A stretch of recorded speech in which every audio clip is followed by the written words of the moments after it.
नमस्कार, अक्षय वाणी न्यूज़ में आपका स्वागत है। आज अक्षय वाणी न्यूज़ स्टूडियो से मैं विभाकांत हुंडेत मुखातिब होता हूं नगर अध्यक्ष भाजपा पिछड़ा वर्ग मोर्चा अमन सोनी से, और उनके साथ दे रहे हैं श्री रवि ठाकुर, जिला मीडिया प्रभारी भाजपा किसान मोर्चा, साथ में उनके जिला सोशल मीडिया प्रभारी संदर्भ पटसारिया जी भाजपा किसान मोर्चा से।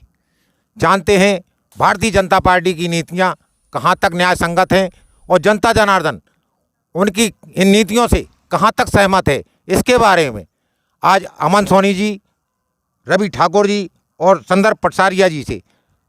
हाँ साहब, अमन जी, आप ये बताइए कि भारतीय जनता पार्टी की नीतियों से जनता जनार्दन कितनी खुश है, जबकि आपके जनप्रतिनिधि होने के नाते धरातल पे कोई कार्य नहीं किए गए।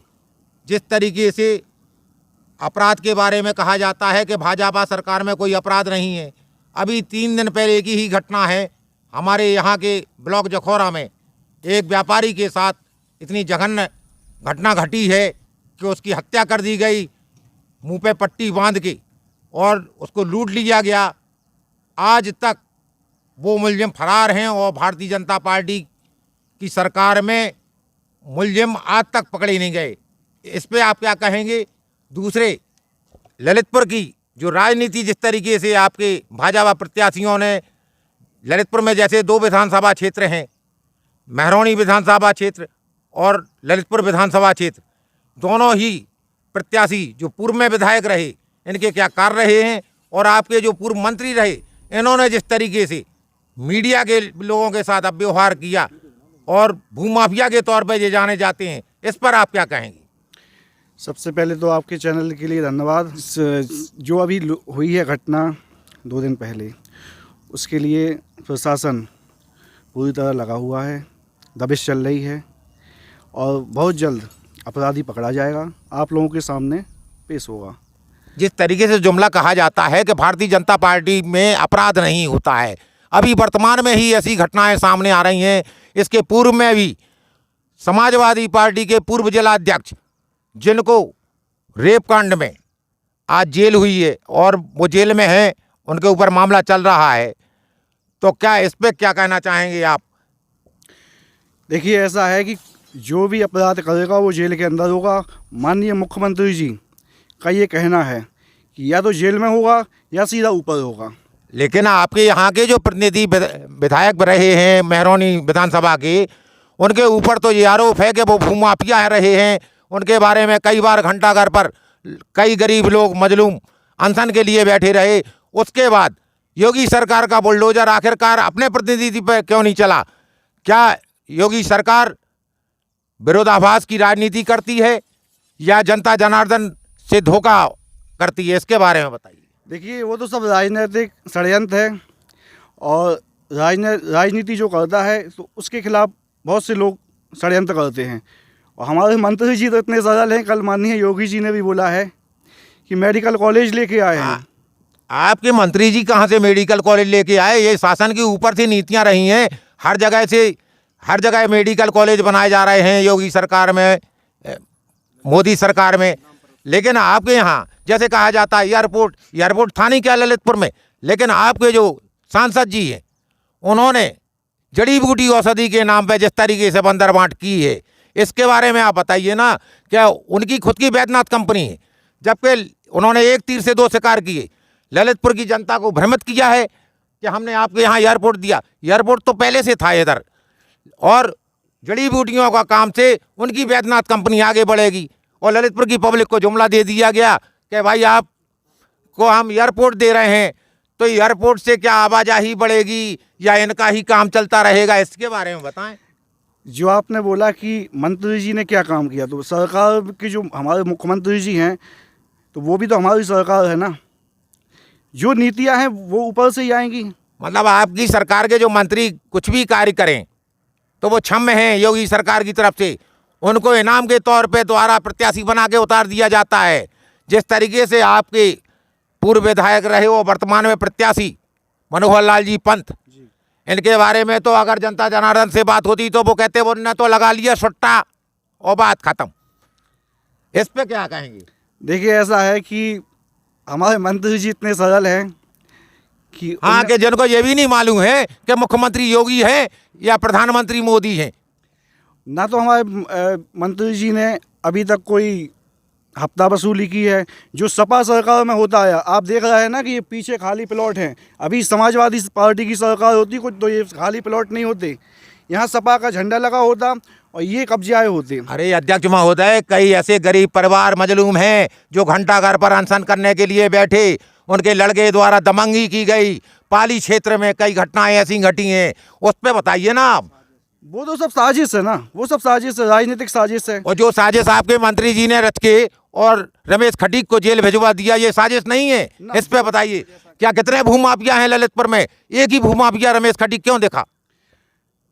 वो भूमाफिया हैं, भूमाफिया के खिलाफ जो कार्रवाई होती है वो हुई है, और वो प्रशासन का है, उसमें राजनीतिक कोई ना हमारी पार्टी का कोई हस्तक्षेप है ना ही मंत्री जी का है। सोनी जी, भारतीय जनता पार्टी में ललितपुर नगर में भी कई ऐसे व्यक्ति हैं जिनके ऊपर ठप्पा भूमाफियाओं का है, उनके खिलाफ कोई कार्रवाई अमल में नहीं लाई जाती। विरोधाभास की राजनीति करती है क्या भाजपा? वो प्रशासन का काम है, और भाजपा कोई विरोधाभासी नहीं करती है, सबको समान देखती है। चाहे हम हैं, आप हैं, बड़ा आदमी है, छोटा आदमी है, सबको समान अधिकार है, सबको समान व्यवस्थाएं हैं। अब इसके बारे में हम जानते हैं, पटसारिया जी आप हमें इसके बारे में बताइए। आप सोशल मीडिया प्रभारी हैं, और जिस तरीके से मनोहर लाल पंथ ने कोरोना काल में एक पत्रकार की मृत्यु हो जाने पे जिस तरीके के बयानात दिए, जिस तरीके से बदतमीजी पूर्ण व्यवहार किया गया, उसकी अंत्येष्टि के बारे में जो सोशल मीडिया पर वायरल हो रहा है वो आपने भी देखा होगा। आप बताइए, एक पत्रकार होने के नाते सोशल मीडिया के। पहले तो बहुत धन्यवाद आपका, और अक्षय बाण के सभी दर्शकों का मेरा बहुत नमस्कार। देखिए हुंडा जी, जैसा आप पूछ रहे हैं, तो कभी कभी ऐसी चीज़ें हो जाती हैं कि हम किसी चीज़ को ठीक से नहीं समझा पाते हैं। तो ऐसी बात हुई थी सोशल मीडिया पर, और मीडिया ने इसको भी चलाया था, और दुखद है इस तरह का रवैया या इस तरह की चीज़ें। और मैं इस पर यही कहना चाहूँगा कि कभी ऐसा हो जाता है कि हम अपनी बात को ठीक से नहीं रख पाते हैं, और उस विषय में अगर उनसे कुछ हुआ है तो उन्होंने माफ़ी मांगी थी, सार्वजनिक उन्होंने माफ़ी मांगी थी, उन्होंने अपना बड़प्पन दिखाया था। आपको ये मालूम है कि उस परिवार में कोई भी नहीं था उसके पत्रकार की, और जिस तरीके से उसकी लाश आम लावारिस लाशों की तरह जिला चिकित्सालय के बाहर पड़ी रही, इस पर क्या भाजपा सरकार की या भाजपा के नेताओं की क्या कोई जिम्मेदारी नहीं थी? क्या मीडिया के लोगों का इसी तरीके से तिरस्कार होता रहेगा भाजपा की सरकार में, या कोई योजनाएं लाके दी मीडिया के लिए? आप बताइए।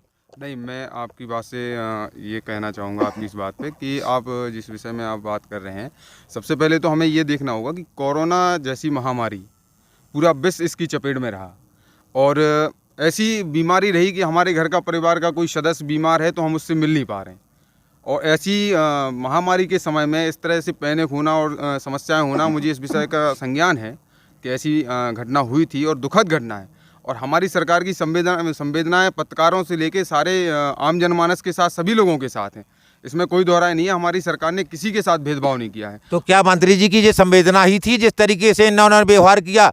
एक पत्रकार की लावारिस लाश बरामदे में जिला चिकित्सालय में पड़ी रही, ये संवेदनाएं थी? आप बताइए। नहीं, मैं आपसे पहले भी कह चुका हूँ कि मैं अपनी बात में कह चुका हूँ कि उस समय मंत्री जी को किस तरह से, किस तरीके से चीज़ें बताई गई, क्या उनके सामने विषय रखा गया, और किस समस्या से वो, मतलब समस्याएं उस समय थी, लोग पैनिक थे, लगातार जनप्रतिनिधियों के पास फ़ोन आ रहे थे, लगातार जनप्रतिनिधि अपना जो फ़र्ज था वो निभा रहे थे। ऐसे समय में कोई फ़ोन ऐसा आता है कि जो अपनी बात को ठीक से नहीं रख पाया और सामने वाला नहीं समझ पाया, कोई बात ऐसी हो गई, तो जब उन्हें इस बात का संज्ञान हुआ, जब सारी चीज़ें उनके सामने आई, तो उन्होंने सार्वजनिक माफ़ी मांगी, इसमें कोई दोहराई नहीं है। उन्होंने अपनी गलती का एहसास किया।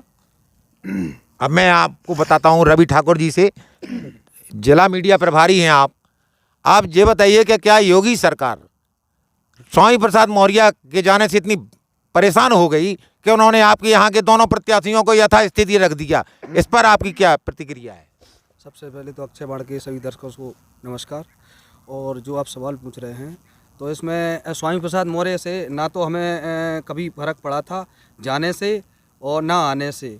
इनमें ये इतने बड़े नेता भी नहीं हैं कि जो लगे कि हमें प्रत्याशी बदलना पड़े। हमारे प्रत्याशी, दोनों प्रत्याशी जो आप बात कर रहे हैं, रामरतन कुशवाहा जी हों या मन्नू कोरी जी हों, दोनों प्रत्याशी दमदार और जोरदार बढ़िया प्रत्याशी हैं। अगर ऐसे प्रत्याशी नहीं थे तो इनको ऊंचा ओहदा दिया गया था भाजपा में, उसके बावजूद आखिरकार क्या ऐसे कारण रहे कि ये अलग हुए? स्वामी प्रसाद मौर्य की आप कह रहे जी हैं हाँ। कि अलग हुई है। हाँ। अब जो उनकी अलग चीज़ है, उनकी परिवार का भी उनका है, कुछ बेटी और कुछ का उनका भी है कि वो अलग हैं। वो उनकी खुद की मानसिकता का दर्शाता ही है कि इतनी बढ़िया भारतीय जनता पार्टी में इतने ओहदे पर, ऊंचे पद पर भी थे, फिर भी उन्होंने पार्टी छोड़ी। तो जो भी उनका कारण रहा